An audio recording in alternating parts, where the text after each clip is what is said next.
want that opportunity for our education tax dollars to follow our student, then I feel like that is reasonable. It's not completely unreasonable. And I feel like a lot of these COVID situations could have been smoothed over or problem solved if people had their education tax, those property, whatever portion of our property tax dollars, if they could have maybe supplemented what's going on in the screen school environments, or, and that's not an attack either. That's just an easy way for me to remember what it is. It's screen school, and it gets boring, I'm sure live stream after live stream gets boring, and that's one reason why we're going to try to make this short, because after a while they aren't exciting, but yeah, there are advantages to them. I used online learning for college, so I love that. Not having I lead a nonprofit online university. That's right. For adults, and I find that very, very useful because you could technically go to class in your pajamas. I could be wearing shorts right now. You don't know what I have.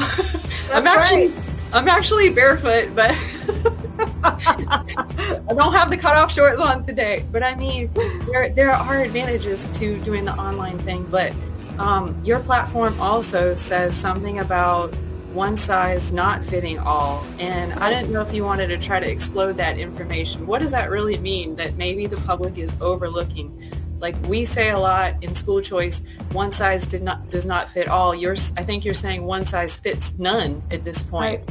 That's exactly right.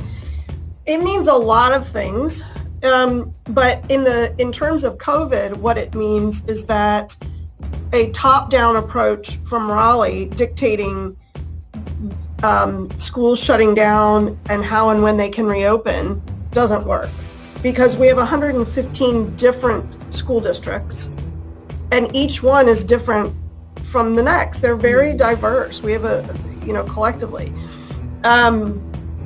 And so my position is that when it comes to schools, local control is best. When it comes to things like matching resources to where they're needed most, I would like, a lot of the money that the state gives to, for example, to districts who get more money because they have a high percentage of low-income families, there's always strings attached to that money.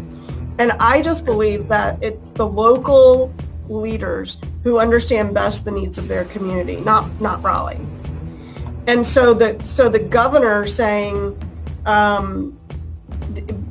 taking responsibility for being the person who says when schools can open and how, I just don't think that's the best way for this to be handled. How do you squash this thing that, whether it's a smaller group or a larger group, but how do you squash this? It's a valid concern that we have to be afraid of COVID, but the families that want to go back to in-person instruction are crazy, maniacal, they're extremists. How do you disprove that from this position you're in? Because I know it has become polarized. The left is like, no, we want to stay safe, but the right is not saying, well, we're not being unsafe here. We have examples that are working. We don't have to reinvent the wheel. Does there anything jump out to you to share as well on that? Well, yeah, I mean, the governor's own Secretary of Health and Human Services, who is a doctor, said it's safe to go back to school, and that's why the governor put Plan A on the table for grades K through 5.